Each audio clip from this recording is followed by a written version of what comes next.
So continuing our study of major social institutions, we're going to move on to institutions that control our political system and our economic systems, systems of power, authority, and reproduction. To start with, we want to think about power. Max Weber, who's given us some very interesting sociology on this, defines power as the ability of a person or an organization to exercise its will, to do what it wants, often or perhaps over the objections of others. For example, think about if you were in class right now and I were to tell you to stand up. Many of you, comfortable in your chairs, happily ignoring me, would kind of grumble, would say no, but then you'd get up and you'd stand up because you do what I say. And so then the question becomes for us, why do you do what I say?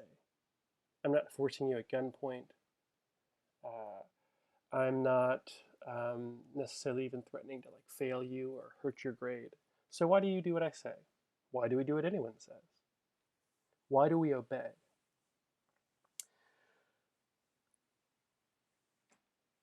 Sociologists distinguish here between what we call domination and authority. When something is domination, it means that we do it out of fear of some sort of repercussions. We obey because we don't want to die or get hurt. Right? Someone, um, for example, in many totalitarian countries, people obey the government because they don't want the military to come shoot them. Right? Plain and simple. Authority is different. Authority is power over us that we see as legitimate in some way, as right or correct. We can break down different types of authority. Why do we see someone's power over us as right or correct? Um, Traditional authority is authority that we accept because it's the way it's always been. We've never really thought about it. It's just the way it is. For example, many people, if the Queen of England today were to tell them to do something, many would do it. And we might ask, why? Um, and the reason is because traditionally that's what they've always done. They've always obeyed the Queen. Um, and there's a whole long tradition. Way back in the past, someone supposedly in our family line, was ordained by God to lead the country.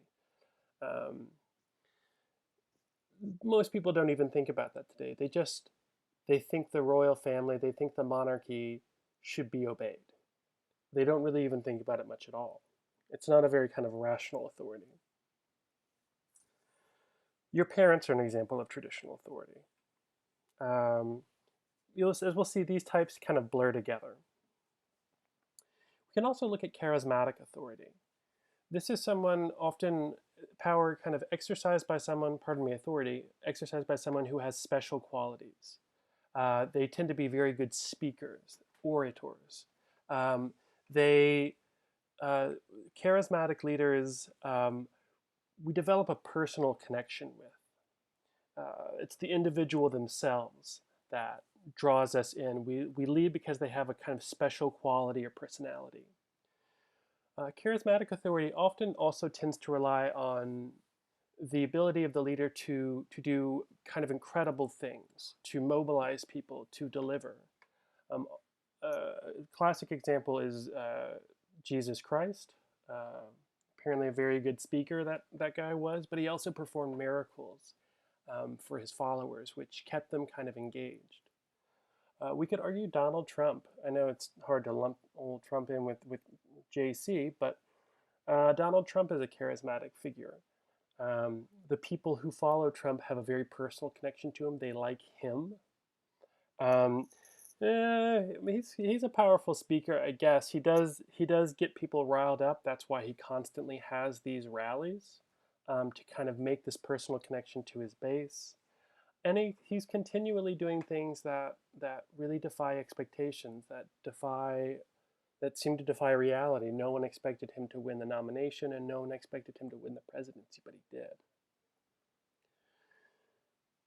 Martin Luther King, Hitler, Gandhi, all of these people are charismatic leaders, individuals, special individuals we follow because they're interesting. Lastly, we can look at rational legal authority. This is power that, or authority that we obey and we see legitimate because it's in a set of rules. So again, why do some of us who don't like Donald Trump do what he says? Because he was duly elected president, which is how the rules say that our leaders should be elected. And so we say, that's the rules, so we obey.